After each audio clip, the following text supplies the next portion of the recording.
Hi, I'm David Barr Kirtley, host of the Geek's Guide to the Galaxy podcast. The following conversation originally appeared in episode 117 of Geek's Guide to the Galaxy. To learn more, visit us at geeksguideshow.com. And for our panel today, we'll be discussing extreme weather in science fiction books and movies. And I'm joined by three guest geeks. So first up, we've got Tobias Backel, making his 7th appearance on the show. He's the author of the Xenowealth series of space adventure novels and the New York Times bestselling Halo novel The Cole Protocol. His latest book is Hurricane Fever, a sequel to his 2012 eco-thriller Arctic Rising. So Toby, welcome to the show. Hey, thanks for having me. Then next up, we've got Paolo Bacigalupi, making his 3rd appearance on the show. He's the author of the mega award-winning novel The Wind-Up Girl, as well as the young adult novel Shipbreaker, which was a National Book Award finalist and New York Times bestseller. His new novel, The Water Knife, set in a lawless, water-starved American Southwest, will be published by Knopf this spring. So, Paolo, welcome to the show. Thanks for having me. And also joining us today for the very first time is Ramez Nam, author of the science fiction novels Nexus and Crux. Nexus was one of NPR's best books of 2013, and tied with Cory Doctorow's Homeland for the 2014 Prometheus Awards. Ramez is also a noted futurist and the author of nonfiction books such as More Than Human, Embracing the Promise of Biological Enhancement, and The Infinite Resource, The Power of Ideas on a Finite Planet. So Ramez, welcome to the show. Thanks, David. Great to be here. All right, so we're going to talk about extreme weather. And I think the thing in pop culture that's familiar to most people on this subject is the movie The Day After Tomorrow. So Toby, why don't we start with you? What did you think of the movie The Day After Tomorrow? It was really painful. It was a very painful experience. I remember so many people who wanted to have... I'm being very kind. So many people who wanted to have a discussion about climate change geared up for that movie and sort of tried to use it as a pivot, point or a sort of locus to talk about these issues. And it was just sort of the worst possible, example to use to try and have that conversation because it was such a laughable movie. I thought it made that conversation actually kind of hard to have. Yeah, no, I think it actually discredited the entire concept of climate change. Just all in one mega block, bust or fail. Well, boom. Well, why don't we talk? It's like a lead balloon. Well, let's talk about, for people who haven't seen the movie or maybe don't remember it that well, what are some of the biggest gaffes that it makes? Well, So it tries to depict this idea of a lot. It tries to depict this idea of extremely rapid climate shift, which in theory can happen, but it just goes way, way overboard to the point of non-believability for anybody.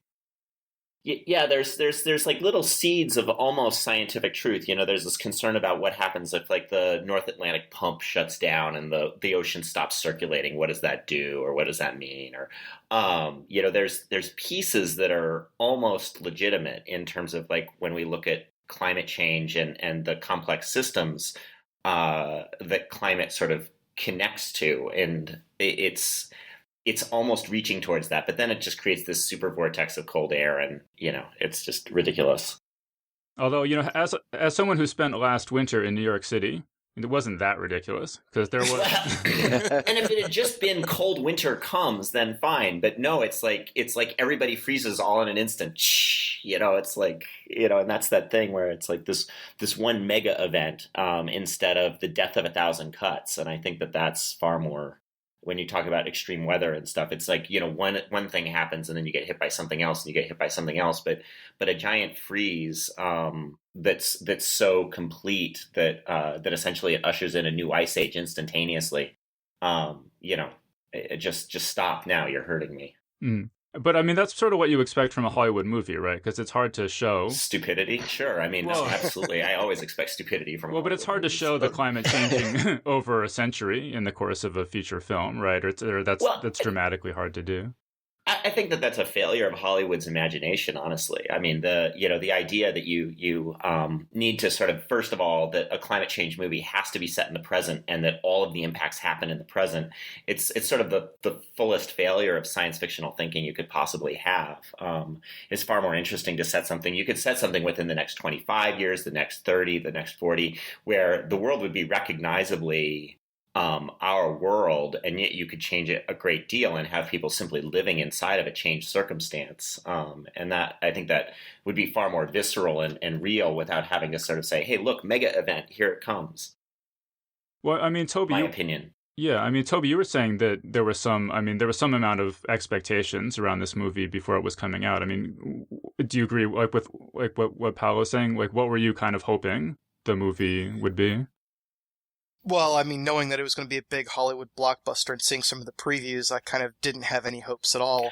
Sort of it's the writing equivalent of it was, is being done on the Sci-Fi Channel right now with these $1 million movies that are sort of like, Sharknado. And so, when you have the $100 million equivalent of Sharknado and everyone starts getting excited and saying, maybe we can use this as a way to start conversations about global warming. It's like someone grabbing Sharknado and saying, maybe we can have a real discussion about, shark attacks using this movie. You sort of have this moment of going like, let's step back from this. It probably says more about the desperation of environmentalists to have something that connects in any way to popular culture so they can try to explain their perspective than it does anything about the movie itself as a sort of a parable of climate change or anything. Really, that's so desperately true. I think it's somewhat true. And I think we do see that in environmentalism, there is a problem when you overstate what's going to happen and it doesn't come true. I think fortunately people get The Day After Tomorrow was just a bad sci-fi movie and wasn't really like prognostication or prediction of what was going to happen. And I do think Paulo's right that maybe we should expect more from Hollywood. But even so, I do think it speaks to a limitation of what you can get across in a 2-hour film versus a novel that might take you 10 hours to read. You definitely have more room for subtlety and explanation in a book. Sure. One of the examples of, so the problem is that in fiction you do, want to seek out this sort of like big event that is sort of, and particularly with Hollywood screenwriting, there's this, definite frame that people like. But with a lot of good research, and if people were more familiar with science fiction, and this is where we can throw out some titles of some books, I mean, had those screenwriters been actually a little bit more familiar with some of the stuff that's gone on in fiction, I think there are ways that they could have created catastrophe in a way that would have been something you can wrap a movie around without the complete, failures of that movie. I mean, we just had Superstorm Sandy provide a tremendous example, unfortunately, of what heavy weather in a sort of climate-changing world looks like, and you can build a movie around that. I mean, the movie about the perfect storm was the title of the movie. Mm-hmm. You build something like a movie like A Perfect Storm around a discussion of climate change, and you would have a vehicle that would be able to delve into the science and look at things.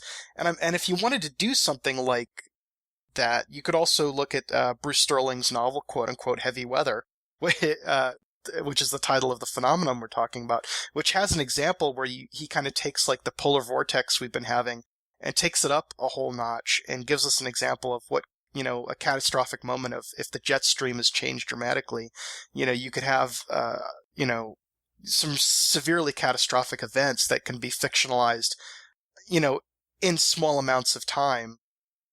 I mean, one of the things that's sort of interesting, you mentioning the idea of the jet stream sifting, and we have those instances of the winters becoming very, very intense at times, and it's interesting, that I think in some ways it's actually a storytelling failure more than anything else that a Hollywood scriptwriter apparently can't understand that simply having your electricity go out in the middle of winter is a serious problem.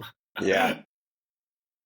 Well, Toby mentioned Hurricane Sandy, and Ramesh, in your email to me, you mentioned that as well. Do you want to talk about that? Oh, I had an experience, and I think Toby might have had a sort of slightly similar experiences. In my sci-fi books are not really about climate change, but they're in the future. So William Gibson said something about his next science fiction novel. Someone asked him, is it about climate change? He said no, but it's science fiction. It's in the future. So, of course, climate change is in it. So there's a little bit of climate change in mine. So my second novel, I sat down, I wrote a scene where it's a warmer world. So a late season hurricane at the very end of October, maybe like Halloween and then November 1st, hits the eastern seaboard and messes with a presidential election. And I'm like, this is brilliant. No one's going to expect this. It's, very tail end of the hurricane season. It hits DC. And then like 3 weeks later, Hurricane Sandy happened. I'm like, damn it. Reality is catching up with me. And Toby, do you have similar? You have a similar experience? The outline and the details of Hurricane Fever, which was my latest novel, were being kind of hammered together right before Hurricane Sandy hit. And there are these moments where you're working on it and shaking your head and thinking like, just because the fact that it takes a while to get a book out there to bookstores, people will, obviously think I'm riffing completely off of Sandy, even though this is all stuff that is, that I've been worrying about since well before Sandy. Toby, you'd also said some stuff about how the Arctic, the stuff that you wrote in Arctic Rising looked like incredible sci-fi to you, and then that's changed over time since oh my gosh came out. I mean, when Carl Schrader and I sat down in 2007, I think it was, we were kind of bemoaning the lack of science fiction that tackled climate change in any way. We felt that as we were looking around, that there was this really big kind of moment on our horizon that is something that we're trying to grapple with, scientists are trying to grapple with, and that as science fiction as a whole wasn't spending a lot of time grappling with. And Paolo and I have also sat down and talked about this, and I know Mez, you and I have sat down and talked about this. But back in 2007, Carl and I were casting around ideas, and we came up with writing a short story at first to sort of talk about what happens after the polar ice cap completely melts, which at the time we thought was a really science fictional thing. The IPCC was not coming out with complete 100% summer melts at that time even, let alone winter melts. And we just started off with the assumption, what if it's just an ocean up there? What if it's all completely gone year round? What does the world look like at that point? And we started to play the scenario out for a short story. And I went back to Carl later in 2008 and said, hey, do you mind if I write a whole novel stealing some of these ideas that we were, kind of tossing out at each other? And now that I'd gone and done some more research, I found that places like Task Force Climate Change, which is the U.S. Navy's unit that sits down and thinks about what that impact will be, had actually come up with a lot of the same issues. So, looking at this stuff, I just went, okay, here it is. Let's play with it.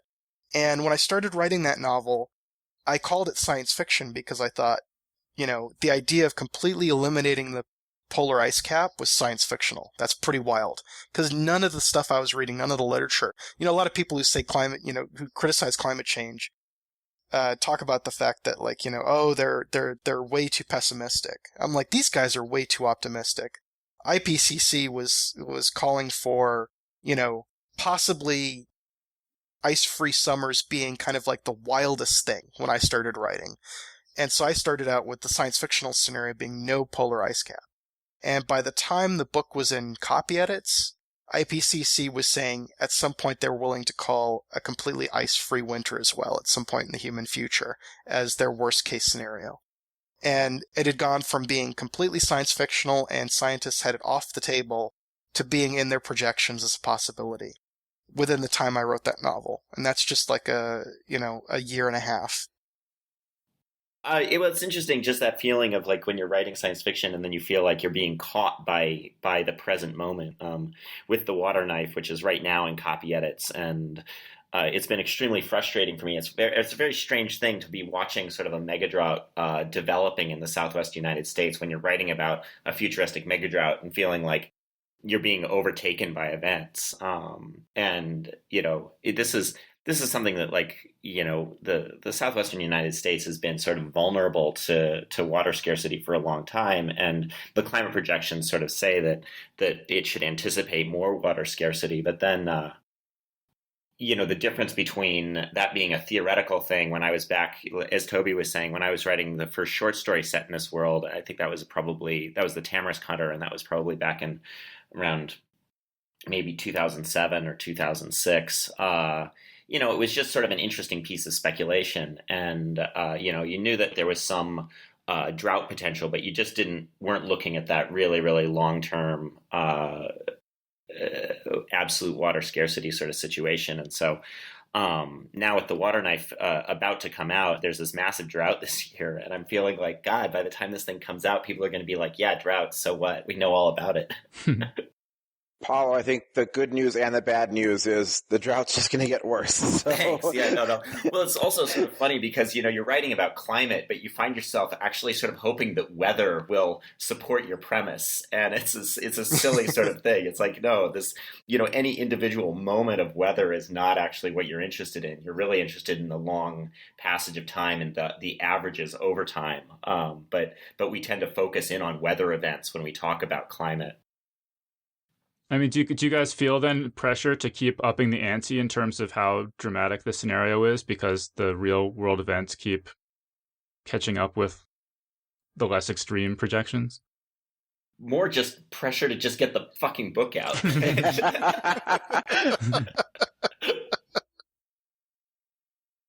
There's a danger with upping the ante too, and the same danger that happens to a movie like Day After Tomorrow happens in books too. Mm-hmm. And it kind of bugs me. Like there's a very popular science fiction writer, or more than one, whose books set in the 21st century have sea level rising by 30 and 40 feet.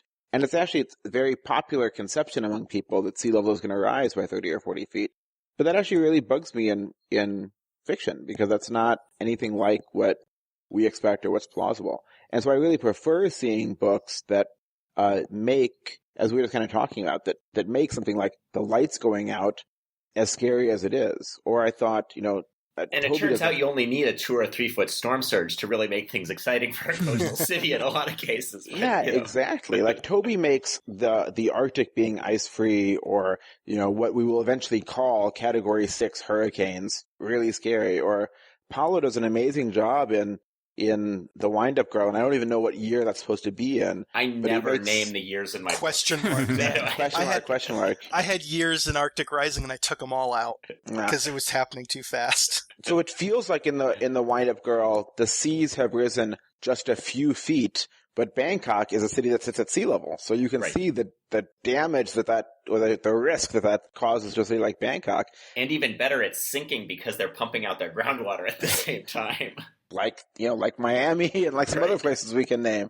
So that sort of thing that is much more plausible, I think, hits home. So it's way better to take a plausible issue and play it out to show how bad it is, I think, than to turn the knob too far on implausibility. I mean, could you just say a bit more about why is a 30 or 40 foot sea level rise implausible? Like, what is the science behind that whole issue?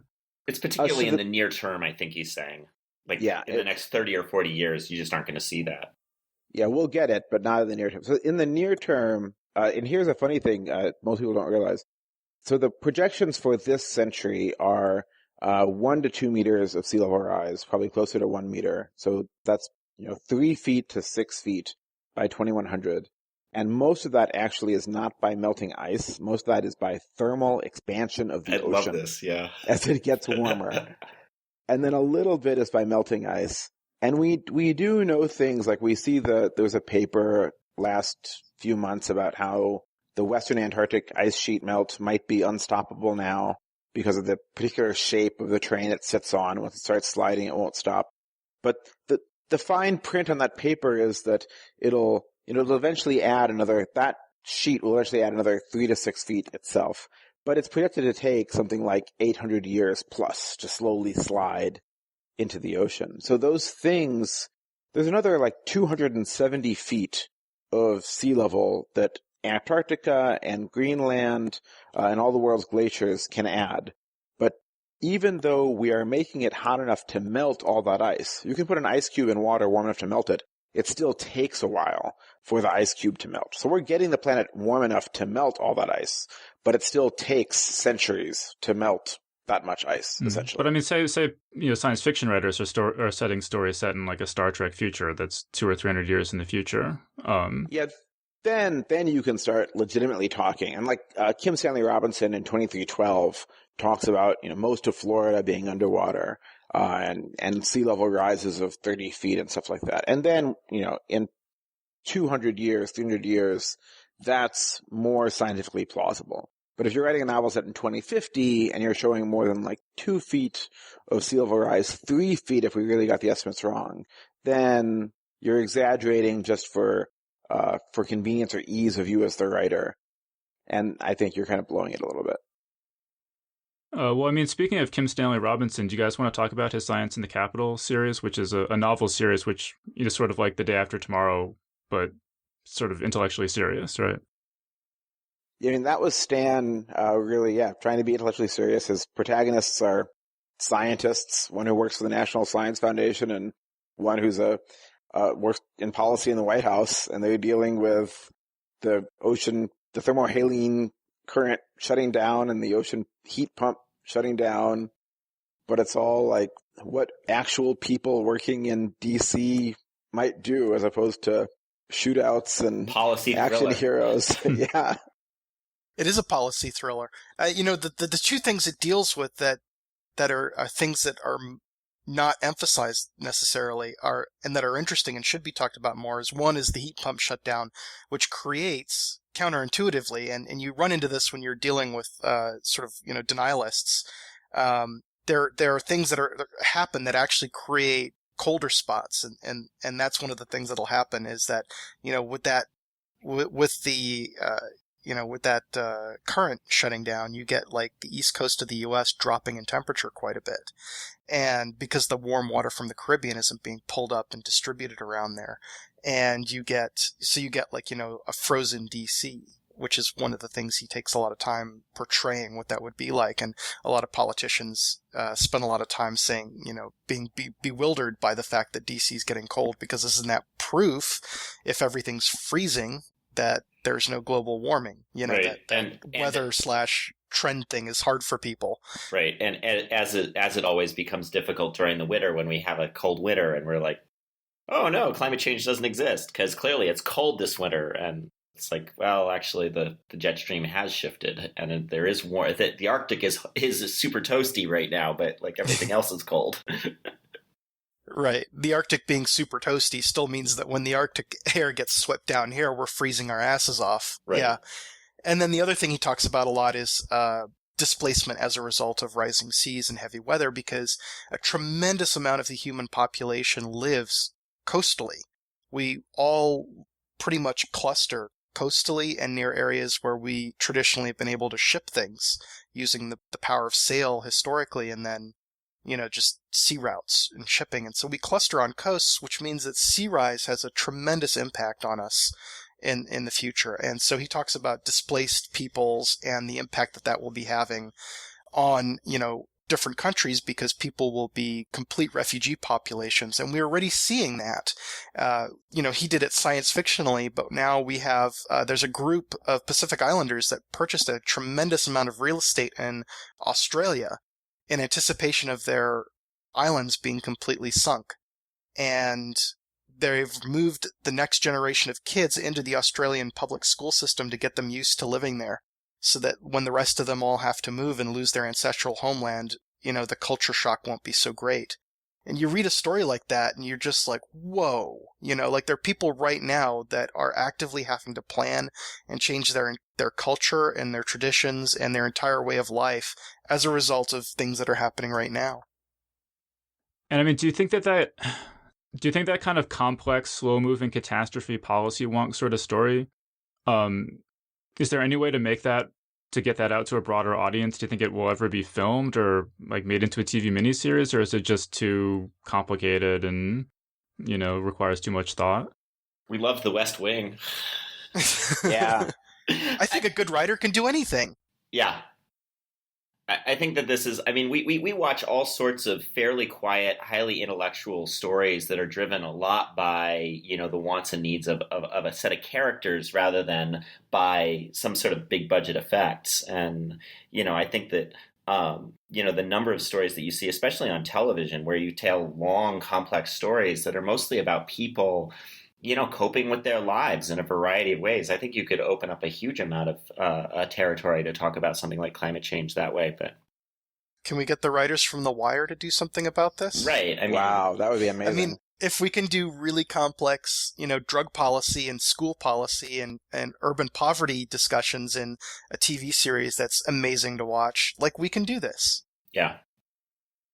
The thing is, like, there's here's the sad thing is that, as a writer, you go looking for conflict. The reason we write about action and war and destruction and all these things is because there's a tremendous amount of human tragedy in those, and human tragedy, of course, is conflict. Conflict is a tremendous story vehicle.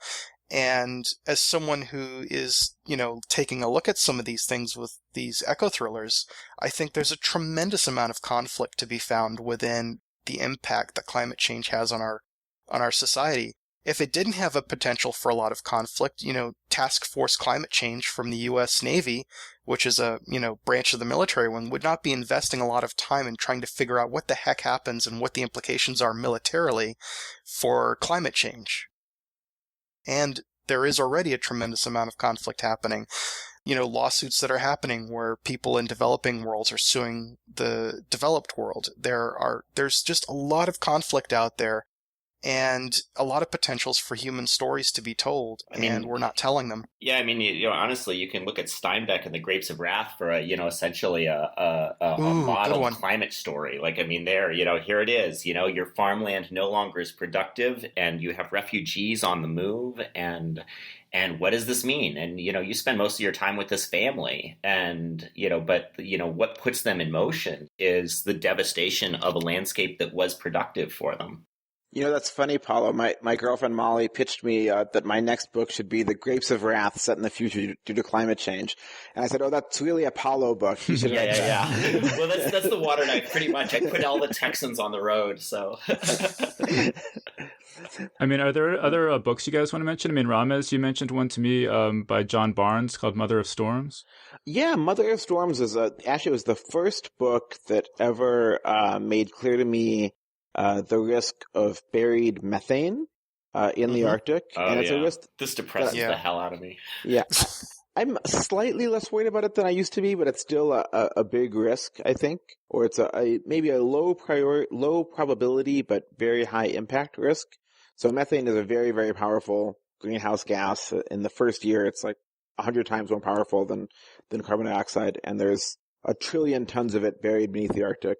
And so John Barnes has this climate thriller that's near future that starts with a nuclear device going off and setting off a chain reaction that sets off all of this buried methane, and then leads to the worst hurricane season ever seen on the face of the planet Earth. And it's a riveting read. And John is just somebody who throws in the kitchen sink as well. So it's got all kinds of stuff going on in it.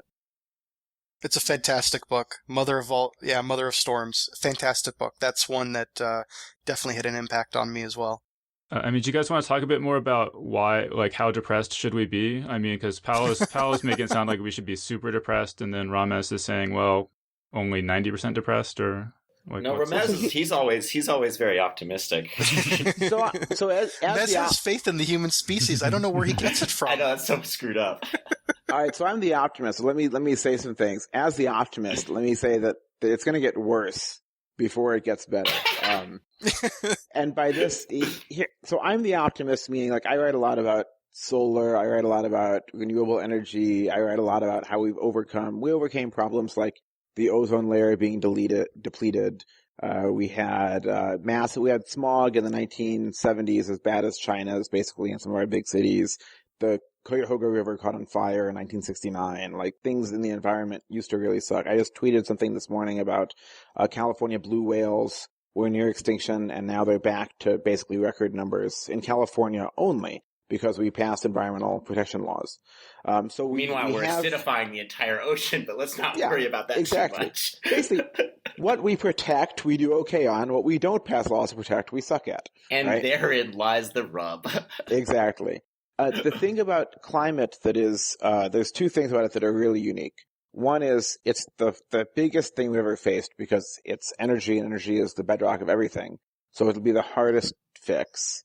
And we're not on track to hit the 2 degrees Celsius limit that we've sort of drawn a line in the sand. It's sort of an arbitrary place, but it's a line in the sand that we said this much and no more. And even 2 degrees C is more damage, and we're not on track to stop there. So we're not doing so great right now. And 2 is that there's a whole lot of momentum in the system. So you release some carbon dioxide right now, and on average, it will keep adding heat to the planet for about 100 years. You build a coal power plant right now, on average, it will keep operating for 50 years. So you build a coal power plant right now, and the carbon dioxide from it will keep warming up the planet for 150 years. So that's me being an optimist. I think we're going to turn the corner. We're going to go past 2 degrees Celsius. We will turn the corner, but not without doing more damage and without more scars on the planet that we will notice for multiple centuries to come. There's the that's the optimistic outlook. So he's the optimist of the three of us. Here's the pessimistic worry. The pessimistic worry in my mind is that we pass some point of no return. That we cross over some cliff point, some state change that happens, and what we think of as being something that we started up the engine, it got going for a while, but we can slow it down, we can put the brakes on. I very much worry that there are state change scenarios where we just drive a train off a cliff instead, and then we're just in free fall. We don't get a choice to put a brake on anymore. And whether that's something, and I worry that we potentially will miss the narrative that matters most, whether that's ecosystems unraveling, whether that's something like ocean acidification, whether that's something like sudden methane releases that are much bigger and larger than we anticipate. I worry about the to quote Rumsfeld, the unknown unknowns. And also I worry a great deal about our ability as democracies to prioritize long-term quality of life over short-term benefit. And we tend to discount the value of future generations' quality of life in favor of our own near-term benefit. And that doesn't seem to be something that we're very good at altering, short of something like the Cuyahoga River lighting on fire, where we're suddenly like, oh, gee, we're fucking ourselves up. Okay, well, now let's install the EPA. That's a great idea. Let's create the Clean Air Act, the Clean Water Act, do all these things to clean ourselves up. But it's in reaction actually to something that's very close and very real to us. And climate change remains a highly abstracted, distributed pain, and most of the pain is going to be actually discounted out onto future generations instead of on us. And so I think that the impetus to change that is difficult. I think it's further made difficult by the fact that there are many profit interests that really, really will be hurt if we try to actually do things about this. And I think that, Ramez brought up the fact that we stopped using CFCs, and there was actually a concerted sort of industrial effort to prevent us from regulating CFCs, and we pushed past that and we did regulate. But, and so, hey, great, we still have an ozone layer. That's awesome. But I think that the industries have become more disciplined and more effective in the ways that they slow down policy changes that affect their profits. And I think you saw that play out in the amount of time that it's taken us in the United States even to come to grips with the idea that global warming, oh gosh, might exist. And that makes me a little worried and cynical that there are actually specifically people who profit every quarter from us doing nothing, and that they are, partly holding the reins of government. When Hurricane Sandy hit, I thought that might be an interesting moment where we could actually have some, marketing and pivot points about global warming. It didn't happen, and that was one of those interesting moments for me where I started to believe a little bit more of what Paolo says, which is that the people, the interests allied against making any changes, have become a lot better at their spin. In fact, Paolo's written a whole book about it called The Doubt Factory, which is really good and should be read by everyone because the stuff that it's riffing off of is the fact that there's a very large, organization that is accreted around doing nothing. And a lot of arguments that you hear repeated by people who don't even realize they've picked them up as talking points about doing nothing because it's, the safer, smarter, more economically positive thing to do. Right. It turns out it's a pretty powerful thing to argue for political stasis. If you're arguing for stasis, you can always pause. Let's just wait. The science isn't quite in. Let's just study the problem a little more. Have we analyzed all of the aspects? We really need to get everybody in the room to talk about this more. Let's talk for another year while we bank our next round of quarterly and annual profits. Well, Paolo, why don't you tell us then a little bit more about the doubt factor and just how are you dramatizing this situation in science fiction? Well, and so actually, this isn't a science fiction book. It's the first time I've written something that's a contemporary novel. It's a contemporary thriller, and it's all about public relations and the public relations industry. And I became really, really interested in the product defense industry. And these are the PR professionals who help a big corporation defend dangerous products in the marketplace. And they got their start with tobacco. And then they branched out and moved into other industries, the beryllium industry, the nuclear industry, the asbestos industry.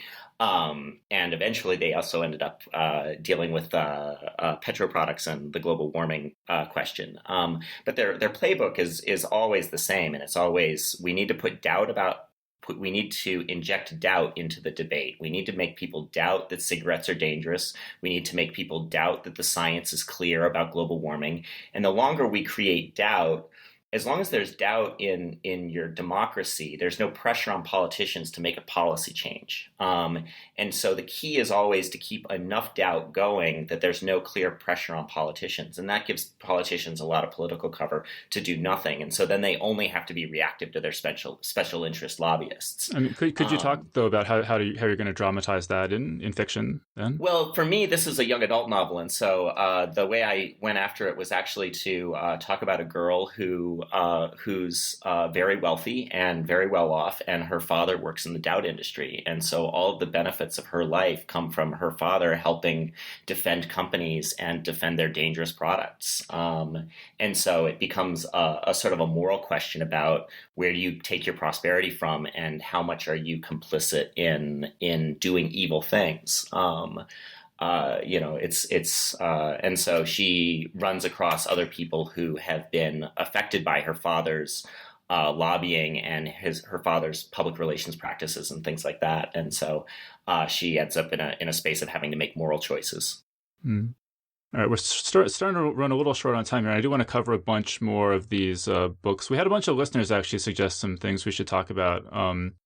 So Marcos Astorga mentioned Stephen Baxter's Flood and its sequel Ark. He says they're two of the best extreme weather science fiction books out there. Joseph Colby mentions J.G. Ballard's, a bunch of his books, including The Drowned World and also The Storm by George R. Stewart.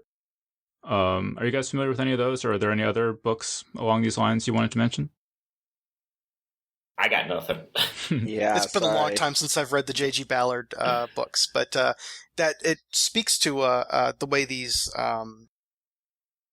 things come and go in terms of marketing, right? During the 1970s, if you go back and read some of the anthologies, there was a lot more discussion about environmentalism for a brief period in the 1970s. In fact, there are a number of anthologies produced that are hard to find, but if you look on some of the out-of-print markets, you can find a number of environmentally themed anthologies which basically stopped being done after the late 1970s, early 80s. For a long stretch there, we've done like a 25, almost 30-year stretch without any sort of stuff being done of that frequency. And I think some of the new wave writers were grappling with that stuff and dealing with it. And then it went out of vogue for a while there. Some people complain about burnout. And of course, some people have said, lefty politics, blah, blah, blah.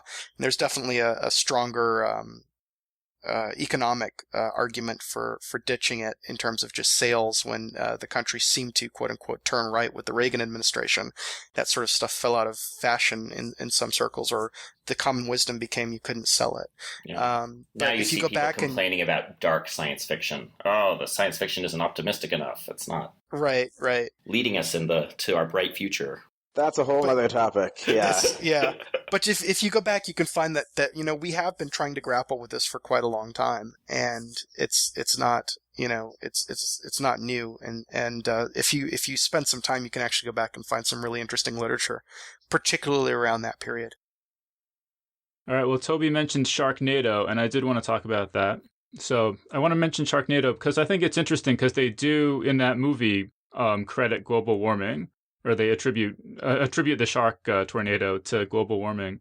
And this kind of came up a little bit earlier with The Day After Tomorrow, but do you think that that's on balance a good thing, that it makes people more aware of the problem even though it's this ridiculous thing, or do you think it just connects it to something so ridiculous that it has no impact? I think it damages it. I think it just packages global warming in the same absurd space as flying sharks. Uh, certainly trivializes it. It helps global warming jump the shark, if you will. So. All right, well, how about Snowpiercer? I wanted to talk about that as well. This is a recent movie in which a geoengineering scheme to address global warming has gone horribly wrong and resulted in the whole planet being so cold that nothing can survive. Oh, Toby, you want to? My favorite quote about that is the reason you can tell Snowpiercer is science fiction is because a bunch of politicians get together and try to do something. Someone said that on Twitter. I forget who, but I just thought that, there we go. That's my statement. Yeah, I think it's a better discussion of class than it is exactly. I mean, I still feel like environmentalists are sort of thrashing around trying to find anything to say, oh, look, here's something that you can look at, and this is going to make these issues seem more real and more important and more requiring our attention. I mean, I feel like there was a while back, it was Hunger Games. It was like, oh, look, this terrible future is based on this idea that, climate change and other disasters occurred, and now we have this terrible world. And I don't know, I just sort of feel like this is a plug-in, like climate change could have been nuclear destruction, it just doesn't matter. Mm-hmm. You just need some reason to say, oh, the world changed. Now the world's devastated, so we can have our apocalypse now, and we can, live in Mad Max, or we can do whatever the thing is. But it doesn't. It's got no specificity to it in the sense of the experiences of the character and their future actually are deeply connected to the consequences of global warming. Really, it's just a jumping off point so that so you can have a clean slate and start with something crazy. All right, well, Toby, I mean, we mentioned your new novel Hurricane Fever a little bit earlier. Do you want to say more about that? Yes, you did. I'll also say, Toby, we have 5 free copies of Hurricane Fever to give away. So Fantastic. If people just want to email us at geeksgalaxy@gmail.com and just say, I want a free copy of Hurricane Fever, we'll be giving those out. But so, Toby, say a bit more about that book and, get people all excited to email us and so they can get their free copies. So Hurricane Fever, as much as we were talking about, the way you find something to drag the conflict that climate change represents and use a viewpoint character to explore that. The things that were fascinating me is that I grew up in the Caribbean, and I often tend to feature Caribbean elements in a lot of my fiction. And so what I was trying to do was take a look at the impact heavy weather would have on the Caribbean. Having, ended up being a refugee, pretty much homeless, and having to go live with my stepdad's parents after, those 3 hurricanes passed through and left the boat we lived on destroyed, I really wanted to sort of take that out and look at what that would look like in fiction. So Hurricane Fever is about, a series of hurricanes hitting the Caribbean, category 6, quote unquote, hurricane, whereas, now we only go up to category 5, and how the Caribbean has responded and adapted to that, and how other parts of the world have adapted and responded to that. But, the techno-thriller part of it is what was also interesting to me. I basically, when I grew up watching James Bond in the Caribbean, it was interesting because there are all these Caribbean connections to James Bond, which is that Ian Fleming, of course, stayed in the Caribbean when he was writing some of them, and he set some of them in the Caribbean. And my frustration with the modern James Bond mythology is that the Caribbean was always treated as a tourist destination, and no characters from the Caribbean are even given much agency in those books, and particularly in the movies. And so it's a place where the sort of rich Western spies basically come to have their adventures and have sex with the women and play in the landscape and blow things up and then leave. And I really wanted to sort of turn that upside down and play with it, being from the Caribbean. So the point of view character is a Caribbean spy who sets out to, do battle with a person with a villainous idea. And I really wanted to have a Caribbean James Bond, and set that within this climate change future and play with it. So it's a kind of a fusion of these two ideas I had, and see if I could bring some of that high-octane James Bond mythology, but with a twist, and also basically explore the impact of heavy weather on the Caribbean and how that changes the future politically quite a bit. So what makes a hurricane, a Category 6 hurricane, different from a Category 5 hurricane, and how soon might we see our first Category 6 hurricane? You know, there were some arguments made for calling Sandy a Category 6 just because of the amount of destruction, but that was a lot of argument. Basically, you know, Category 5 is a catch-all for anything that's, you know, worse than a Category 4. So I don't know if we'll ever divvy it up that much, but, you know, so from that point of view, it's a literary mechanism. It's just like saying, imagine hurricanes that are even worse than what you think of as normally Category 5. And we'll see what scientists do down the road. But it's more wind, more power, more destruction as a result of, you know, more heat being in the atmosphere. And, you know, the final hurricane that rendered me, you know, that forced me to have to leave the islands was, I think we hit, there was the problem with that hurricane was it passed over the Caribbean, it passed over the Virgin Islands, extraordinarily strong, and by the time it reached Florida, it had abated somewhat. So when it hit Florida, they downgraded the gusts and the winds that it was counted as. So when you go to Wikipedia, it shows a lower high wind strength than we recorded on the island, and that the NOAA people refused to sort of admit. But the winds topped out at 240 miles an hour, according to weather stations in St. Thomas, before they were blown away.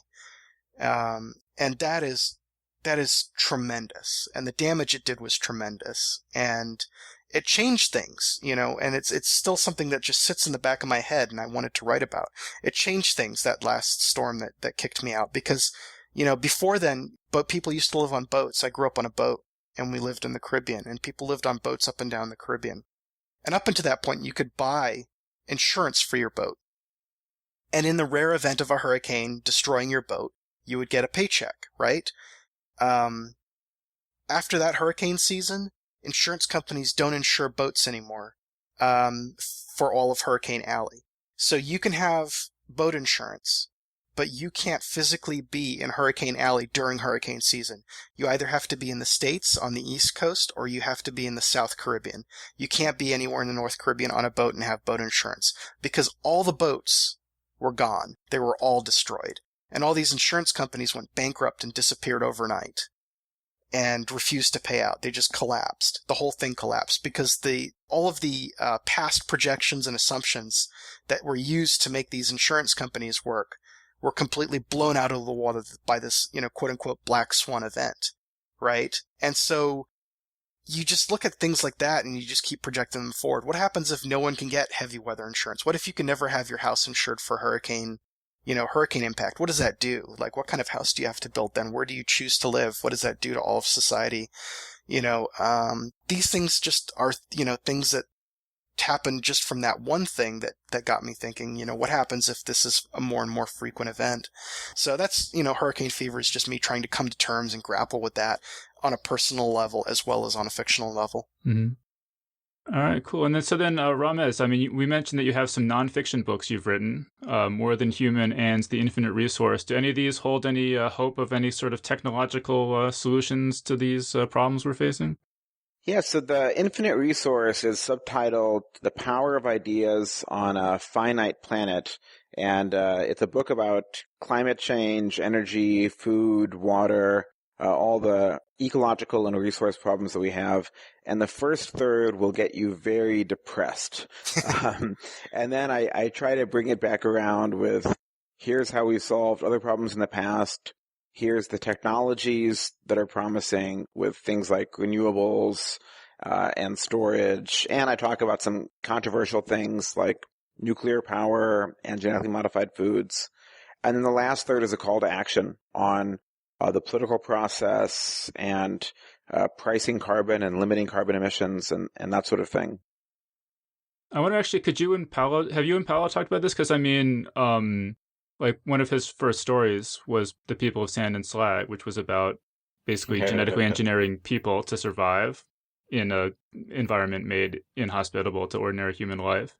And yeah, go ahead. Paulo and I have talked about genetically engineering food quite a lot, actually. I think I don't think we differ on the science at all. I think we differ on, I think actually Paulo has very legitimate concerns on how well we're able to regulate corporations, right? And that's the real issue. And given the very accurate things that Paulo points out about how well corporate interests are able to manipulate the public communication of science, we know that corporations for years cast doubt on the science about smoking and so on. That gives people a lot of reason to doubt the science right now about things like GMOs. But the science on GMOs actually is tremendously more clear. But even so, you worry about regulatory capture and so on. I think that Ramez and I we tend to agree a lot on the potential of human innovation and the potential to do good things in the world. Where we differ tends to be whether or not I think or he thinks we'll actually be able to execute on that potential. And that's really where, it's far more an analysis of society and how we structure our societies that where we have different ideas about where our future might go. It's not at all in the technological space. I think we both are in great agreement that we have a huge amount of technological capacity and innovative capacity. I mean, Paul, could you talk about, what do you think about this idea that you explored in your story, The People of Sand and Slag, that rather than trying to change the climate, people would just genetically engineer themselves to survive whatever this is a it's the techno-optimist argument. It says we're an innovative species and we will innovate. When we face a problem, we will innovate. We will solve the problem, and so, hey, if our food sources are tainted with mercury, by God, we're going to find a way to make ourselves immune to mercury poisoning. That's fantastic. We're now immune to mercury poisoning, so we can dump as much mercury into the ocean as we like. Yes. I think that and too bad for the whales. Right. And we don't need them. If we don't need them, really, do we care? If it really has no impact on our personal well-being,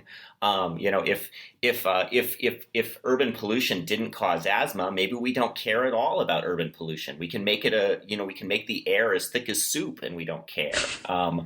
And so there's, if we could engineer ourselves, or if we could find ways to regenerate our lung tissue or whatever the thing is, then, suddenly things that we consider to be, great inconveniences now, we might not consider them to be problems in the future. And I think that what that is it's symptomatic of a certain set of ideas that says, oh, here's the problem right in front of me. The problem is pollution. Well, we could either stop polluting, but it's so profitable to pollute. Let's find another solution. And so we'll find a techno fix for this. And so we'll say, okay, let's find a way to regenerate people's lung tissue so they aren't as affected by the pollution. Great. And you keep following down that line. And so you say we're innovative, but we aren't necessarily wise. That was one of the reasons I kind of wrote Arctic Rising, was when you were having these discussions, particularly in science fiction, with people on panels about, the impact of global warming, is that there's a tremendous number of people with this sort of faith in engineering mindset. So you get people say global warming is not going to be a problem because we're just going to put a giant mirror in space and then we'll just cool down the planet really quickly and boom, everything's solved. So you don't have to worry about it. As soon as we have an awesome space program, it's all solved. So we can just kind of pump out as much carbon as we want. No worries, man. And I think one of the reasons I wrote Arctic Rising, the prequel to Hurricane Fever, was, I sat down and I was diddling around with the idea of a giant orbital mirror, and I promptly thought, James Bond. What happens when you have a giant orbital mirror? It's a giant frickin' laser. You've got a giant frickin' laser beam in outer space.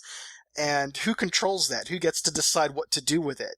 Does the army dial you up and say, hey, we know you're cooling the planet down, but there's this troublesome group of people over here in the Middle East that are attacking us. Can you just aim the laser or the giant wave of heat at them for a while and get them to go away and boil the ground while you're at it? And if that's run by software, what happens if someone takes that over? Basically, all the ideas and scenarios to quickly cool the planet are giant frigging James Bond weapons that can be badly used or have unintended side consequences, the likes of which are fairly profound. I mean, even just the guy who wanted to throw a bunch of iron ore out into the ocean recently to try and help global warming created a plankton bloom that completely screwed things up, right? And so it's like, the ideas that, like, if we can just find this one technological Band-Aid that makes everything go away, we can just continue doing whatever it is we've been doing all along and no worries. Yeah, I'm really interested actually in science fiction wanting the technological Band-Aid rather than the social fix. Always it's the techno fix. And I think it's a lot easier to write. Yeah. It's a lot easier to write the techno fix. Well, and it's comforting. It's comforting. It's very comforting to think that maybe there is an idea that is just this one thing that if we can do it, all the problems go away. And I lie somewhere between Paolo and Mez in that, like, I do have a tremendous amount of faith in the ability of, cool technical things to happen. But like Paolo, I have this tremendous frustration with the doubt industry, which is that has changed so much just in the last few years. And I've had personal encounters with it because I remember when CFCs were about to be regulated. My stepfather took me in his car once that he'd just gotten the AC completely done with Freon. He'd completely recharged it with Freon right before all the regulations went into effect, so that he could have the coldest air possible. And he got me in the car and he took me around and he's like, enjoy this right now, because after this leaks out and is no longer charged, you will never have air conditioning again in your lifetime. Because that's what the doubt was being spread with. It's like, right. they're going to the politicians are going to pass these laws and humanity will never be cool in tropical environments again. There'll be no refrigeration. We're all fucked. That was basically the message I got. And at the time I was just like 13 or 14 or whatever it was. And I was just sort of like, wow, that's going to be really horrible. I like having food that stays cool. I want my yogurt in the morning and milk on my cereal. And I thought, wow, things are just going downhill. Things are going to be so bad. We regulated it, and it turns out that, like, if you put a price on things like this, you will tinker and come up with a new form of AC, and we're incredibly clever monkeys. But the fact that now, like, the idea that the same mechanism that was used to, regulate and stop acid rain or CFCs is unable to be applied to carbon markets is basically now, something that's locked in. And that's depressing as hell. That's something that we did just, 15 years ago, 20 years ago is not going to be able to be done on carbon, even though we know it worked back then. Well, so I hear you guys, and I do agree that, like, this fear, uncertainty, doubt industry is out there, but we have to just remember that it took a long time to accomplish those things. And at the same time, over the weekend, China announced that they're rolling out their national carbon plan in 2016. Right? So sure, steps are being taken. And the other thing that happens is that there's this other countervailing trend that as societies get richer, the sphere of human concern grows. And environmental protection grows uniformly in societies as they grow richer. And what you see is that almost always poor societies, like lower income nations, don't have environmental protections at all, whether it's for their forests, their rivers, species. They tend to have just plain stuff like they litter, they let, oil, whatever, go into their rivers. And yet then as per they get capita richer, carbon they act on those footprints. things. Per capita carbon footprints put the lie to that, right? I mean, we're the richest countries and we have the biggest carbon footprints. The poorest countries tend to not have the largest carbon footprint. So in this particular case, all of the weight rests on us, and yet our concern for it is minuscule in comparison to the concerns of, say, Bangladesh. It's true. And I think, the reason for that, I think, is that carbon is something that we have relatively recently woken up to as a pollutant. Like, smog is a pollutant you can see and touch, and you're immediately aware that something is wrong with soot and smog or with something in a river. And you wake, and then we didn't know CFCs were a pollutant. And so there was no correlation there. And once we did, we started to act on it. And we have known for a while that carbon was a pollutant, but it's still much more recent and more abstracted from people than your river's on fire or whatever. But you look at forests being protected, species being protected, those are phenomena that arise in countries when people feel like they have some sort of personal affluence, and then empathy does take hold, and people actually, just human beings actually seem to have some desire to protect the natural world. So once they actually do get convinced, and I understand that takes, I agree with you, that takes some effort to overcome the doubt industry, they actually say, yeah, I do want the natural world to keep existing, and I'm willing to do something if I understand that the cost is reasonable to make that happen. All right, cool. Yeah, but so we're way over time here, so we need to start wrapping this up. So yeah, I think I'm going to give Ramesh the last word there before Paolo comes along and depresses me again. It's all good. I like hanging out with him. He makes me feel happy for a little bit moment. Likewise, you challenge my thoughts. I like it. But yeah, so everyone go check out Hurricane Fever. And guys, I just want to really thank you for joining us today. Hey, thanks for having us on. Thank you, all three of you. It's a lot of fun. And that was our panel. For more interviews and panels, visit us at geeksguideshow.com.